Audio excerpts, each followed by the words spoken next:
After that, the calls started pouring in from people who were desperate for someone to investigate. That was the fuel that started the film. Before we started filming, we had the opportunity to sit down with one of our favorite authors and documentarians, G. Edward Griffin, to find out what he knew about the subject.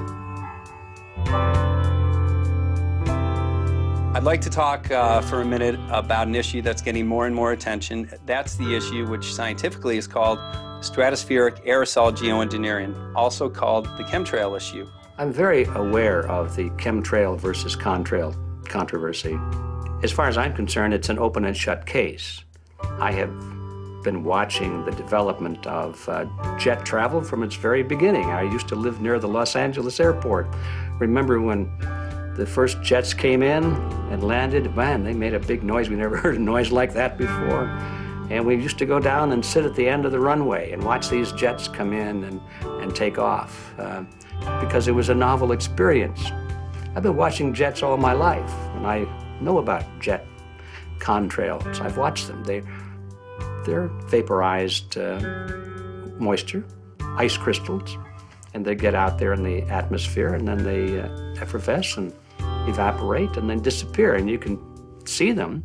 The plane moves along, and the little white trail follows right behind it, and usually about 10 or 20 lengths of the plane or thereabouts, and then it's gone. And you can still see them that way, by the way, once in a while. So there goes a contrail. These other things we're talking about are not at all the same phenomena at all. These planes go by, and they billow out this white smoke, and it covers the sky from horizon to horizon. It doesn't dissipate at all. And they crisscross each other.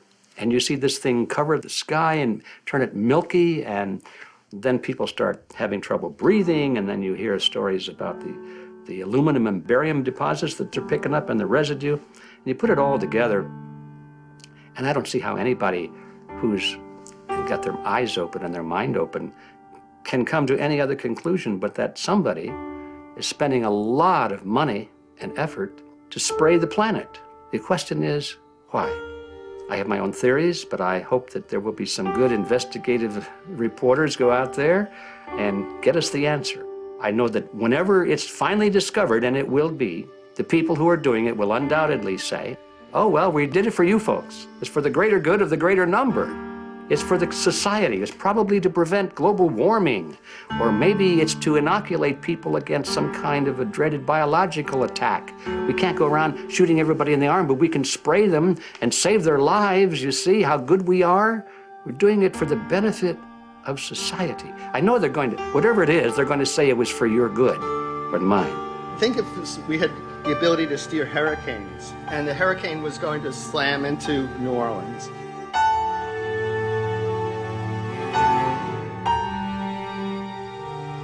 And let's say you could steer it so it would hit Mississippi instead, where for 100, that means I would be willing to more or less kill 18 Mississippians to save 1,800 New Orleanians.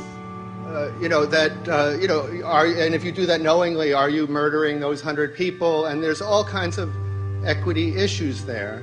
Now, also, we might be wrong about our steering, and if we didn't do the research right, maybe our steering would intensify Katrina and even kill more people in New Orleans. And so this question of how do you develop the confidence to know that your intervention will reduce overall damage, and then how do you deal with the understanding that you might be damaging some people who wouldn't have been damaged before while saving people overall?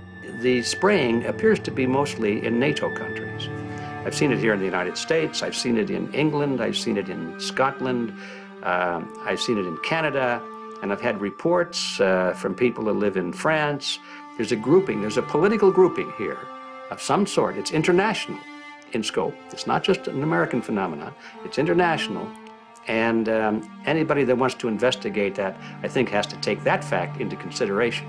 They're going to find a political grouping and a political motive here. But in my humble opinion, it's not in your good or mine at all. I don't know what it is, but we'll soon find out.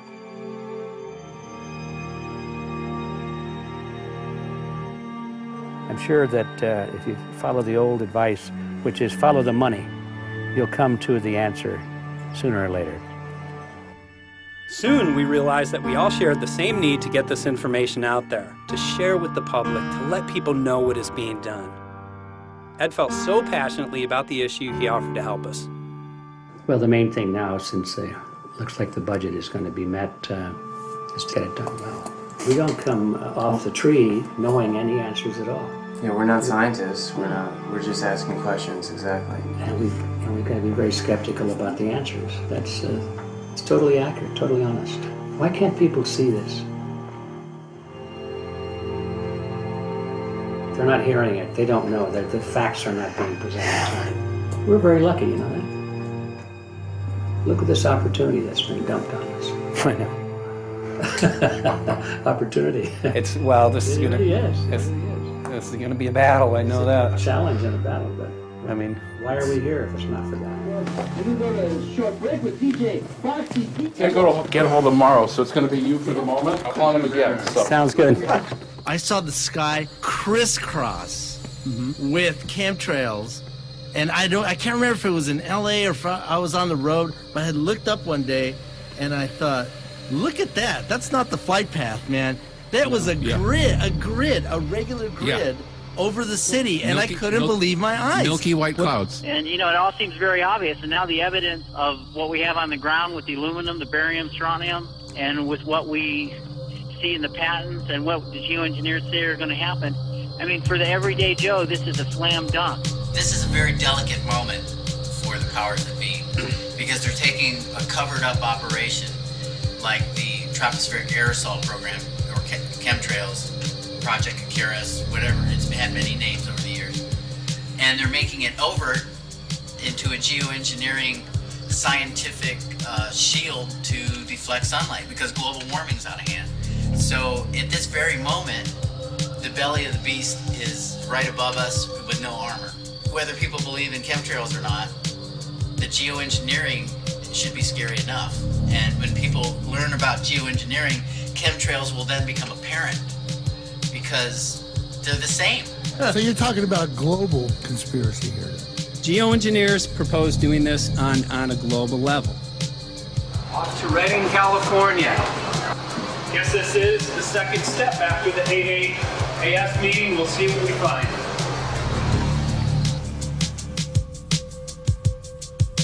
Right here in Northern California at Dana Wigington's house. He owns over 2,000 acres overlooking Lake Shasta. He told me about some of the challenges that they're having up here. Let's go and talk to Dane. We'll see, what's going on his property. We'll see what he's going through, and also what action he's taking based on the test results that he has.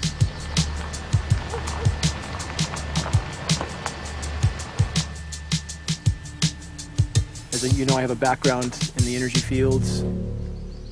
I worked in the first solar plants in the continental U.S. in the early 80s. My home was on the cover of the world's largest renewable energy magazine, so this is my background.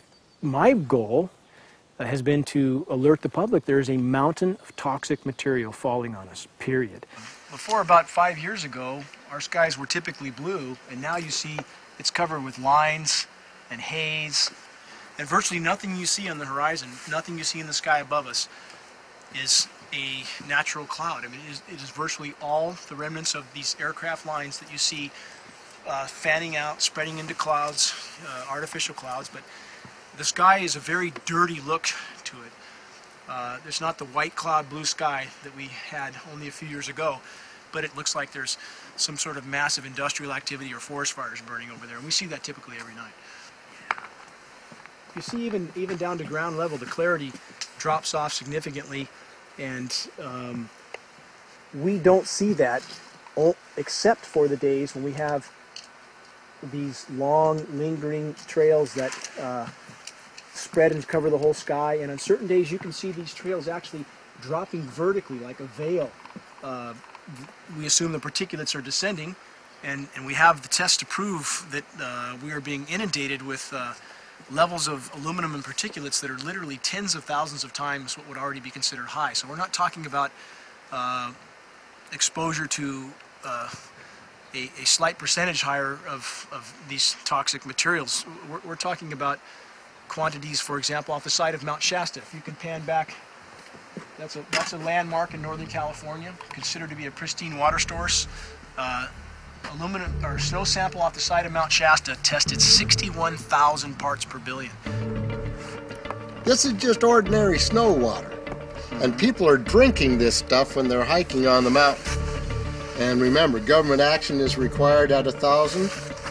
This is 61 times over the government limit, and our hikers are drinking this poisonous water on Mount Shasta Mountain itself. God. Barium, 83.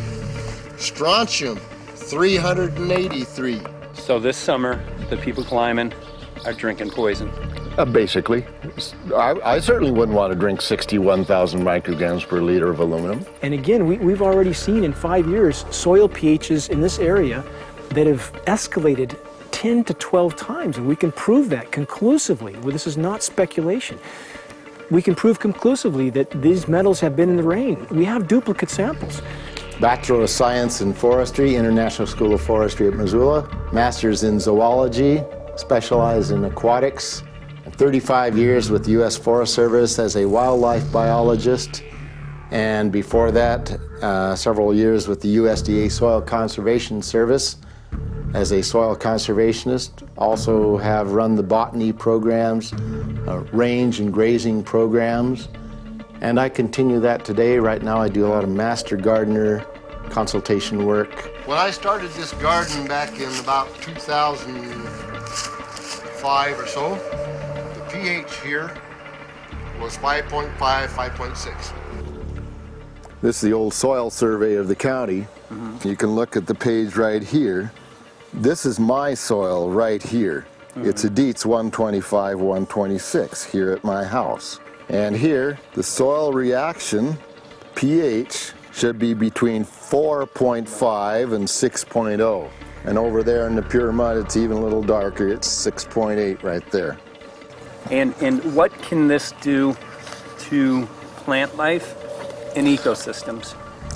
Well, you haul one of these things out and you start looking at the little things that are crawling around the soil. A lot of times they aren't there anymore.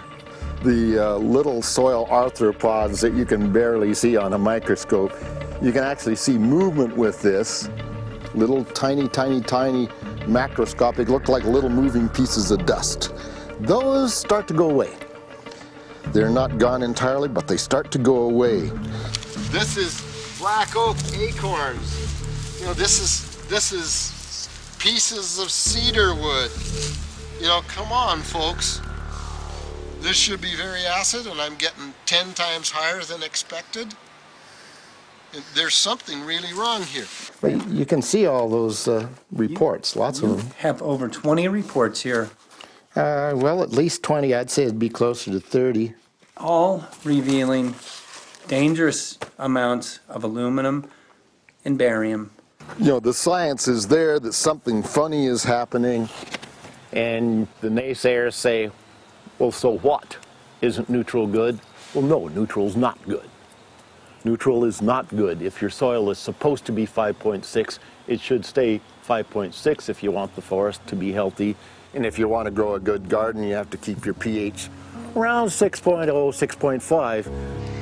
I think that we just need to wake up and just look at what's happening, because we can't just ignore it, because it's going to get worse and worse if we just keep ignoring it and pushing it away like, oh, that's nothing. There was mason jars, and they were brand new, sterilized, and that's what we catch the rain in. Mm-hmm. And then there was a HEPA filter that we tested the air with. Okay, so you caught rain and then you basically filtered air. Mm-hmm. What did you find? Aluminum and barium. Here's another test that's revealing 375,000 parts per million aluminum, barium at 3,090, and strontium at 345. Yeah, that's from a lined pond with EPDM fish-safe pond liner. There is no chemicals, manufacturing materials at all in that pond liner that's available to the aquatic life. It's designed for that purpose. The well that feeds this pond has been tested and retested. ND, no detectable aluminum, 0. The only other place this pond can receive water is rainfall. We are located on a filtered, forested hilltop, miles and miles and miles away from any industry, highway, and so forth. After several heavy spray days, there was a film that we received form on the surface of the water, and we tested that crust, and it was